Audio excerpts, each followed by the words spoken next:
Toda grande fortuna deixa vestígios, não apenas nos prédios que construiu, nem nos nomes que ficaram nos livros, mas nas decisões que tomou. Aqui, em Autópsias Financeiras, nós não contamos histórias para impressionar. Nós desmontamos fortunas para entender como elas funcionaram. Sem gurus, sem promessas de enriquecimento, sem atalhos. Apenas decisões econômicas reais, analisadas dentro do seu tempo. No episódio de hoje, vamos abrir a história de uma das maiores dinastias brasileiras. Uma família que descobriu que o dinheiro não estava na commodity, mas na logística. Essa é a autópsia financeira da família Guinle. No final do século XIX, o Brasil era um país essencialmente agrário. Sua economia girava em torno de um único produto, o café. A paisagem do interior era dominada por extensas fazendas. No Vale do Paraíba e, posteriormente, no interior de São Paulo, o café avançava sobre a terra, impulsionado pela demanda internacional. O grão brasileiro abastecia mercados europeus e norte-americanos e sustentava a balança comercial do país. O café não era apenas uma mercadoria. Ele definia a política, a estrutura social e a concentração de renda. Mas existia um problema central. Produzir café era relativamente simples. Exportar café, não. Entre a colheita no interior e o embarque nos navios, existia um percurso longo, caro e ineficiente. Estradas eram precárias, ferrovias ainda estavam em expansão e os portos operavam acima de sua capacidade. O café se acumulava nos armazéns. Navios aguardavam semanas para atracar. Perdas financeiras eram constantes. Do ponto de vista econômico, isso representava uma enorme ineficiência estrutural. E toda ineficiência estrutural cria oportunidades para quem consegue resolvê-la. É nesse espaço, entre a produção agrícola e o comércio internacional, que surge a família Guinle. Diferentemente dos grandes barões do café, os Guinle não se originam da terra. Não eram grandes proprietários rurais, nem dependiam da colheita. Sua origem está no comércio. No Brasil do século XIX, o comerciante era uma figura central da economia. Ele financiava produtores por meio de crédito mercantil, organizava o transporte das mercadorias, negociava contratos e operava com prazos longos de pagamento. Financeiramente, isso permitia algo decisivo: operar com capital de terceiros. O comerciante adiantava recursos, movimentava grandes volumes e só recebia após a venda no exterior. Margens individuais podiam ser pequenas, mas o giro era constante. Enquanto os produtores estavam expostos ao clima, às pragas e às oscilações de preço, o comerciante lucrava com a circulação. Essa diferença de lógica está na base da estratégia da família Guinle. O capital inicial da família não surge de uma grande herança, mas da acumulação progressiva dessas atividades comerciais. Ao longo do tempo, os Guinle constroem reputação, acesso a crédito e conhecimento técnico sobre logística, contratos e financiamento. Isso se torna decisivo quando o Estado brasileiro reconhece sua incapacidade de modernizar sozinho o Porto de Santos. No final do século XIX, o porto era o principal ponto de saída do café brasileiro. Também era o principal gargalo da economia nacional. O governo precisava ampliar, modernizar e tornar mais eficiente a operação portuária.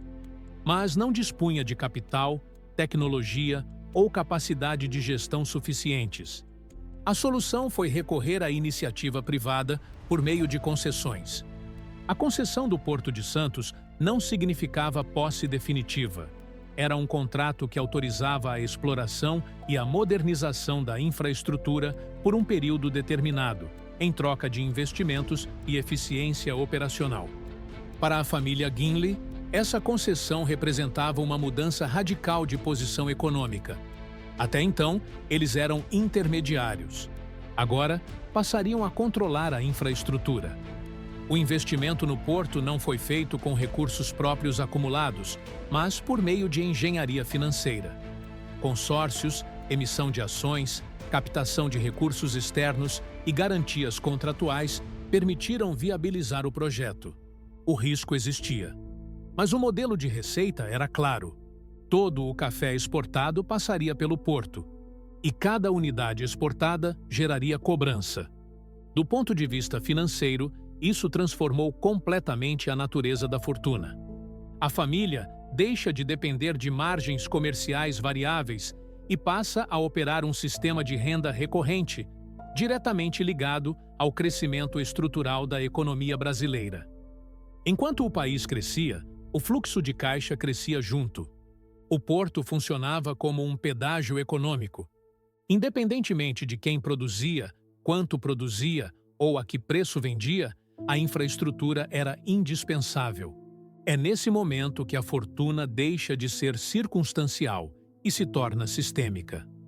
Nas primeiras décadas do século XX, o fluxo gerado pelo porto coloca a família Ginley entre as mais ricas do país.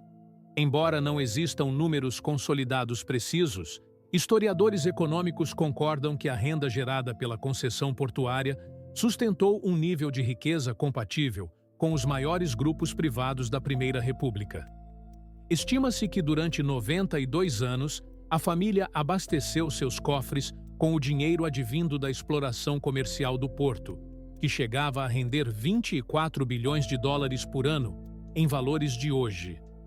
Com o dinheiro consolidado, surge uma nova etapa, a busca por legitimação social.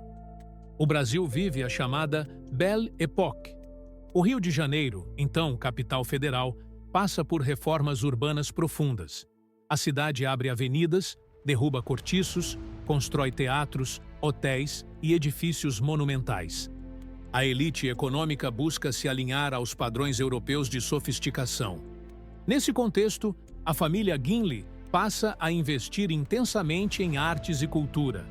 O apoio a músicos, artistas, concertos, coleções de arte e iniciativas culturais era parte de uma estratégia comum às grandes fortunas do período. Não se tratava apenas de filantropia. Tratava-se de capital simbólico. Investir em cultura significava transformar riqueza econômica em prestígio social, legitimidade histórica e acesso aos círculos mais elevados da sociedade. Do ponto de vista financeiro, esse movimento implicava imobilizar capital em ativos que não geravam renda direta, mas ampliavam influência. É dentro dessa lógica que surge a decisão de construir o Copacabana Palace. No início do século XX, Copacabana ainda era uma região pouco ocupada. O bairro tinha mais areia do que edifícios e o acesso era limitado. A decisão de construir ali um grande hotel parecia, à primeira vista, arriscada. Mas o objetivo não era apenas retorno imobiliário. O Copacabana Palace foi concebido como um marco urbano. Inspirado nos grandes hotéis europeus, sua arquitetura monumental, os salões amplos, o pé direito elevado e a linguagem clássica tinham uma função clara: representar modernidade e poder. O hotel deveria impressionar, deveria ser visto, deveria ser frequentado. Do ponto de vista financeiro, o Copacabana Palace nunca teve a mesma importância do porto. Seus custos operacionais eram elevados, o retorno era mais lento e sua previsibilidade menor. Mas ele cumpria outra função: capital social. O hotel se torna um ponto de encontro de diplomatas, empresários estrangeiros, artistas e figuras centrais da política nacional. Negociações formais e informais ocorriam em seus salões. O porto gerava dinheiro.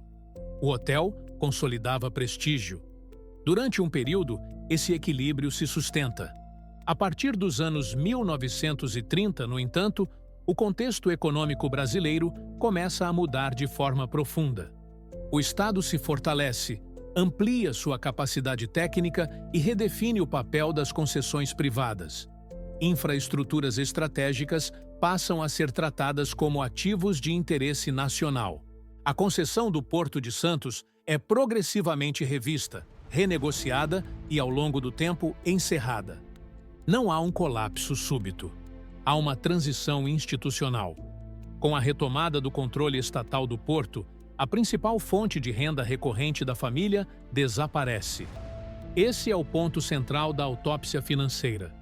Durante décadas, o porto havia sustentado todo o sistema, mas grande parte da riqueza havia sido convertida em imóveis, arte, patrimônio simbólico e custos elevados de manutenção.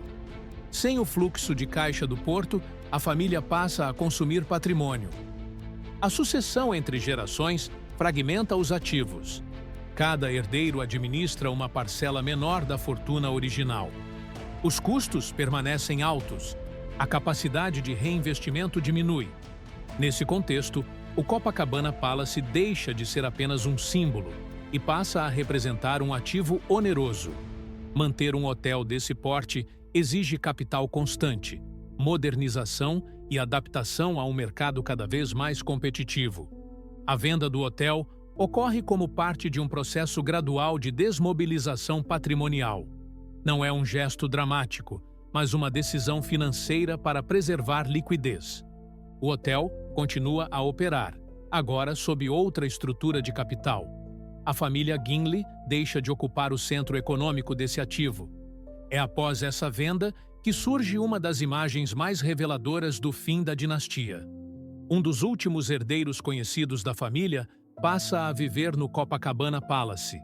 Não como proprietário, nem como grande investidor, mas sustentado por acordos informais, relações pessoais e pela força simbólica do sobrenome.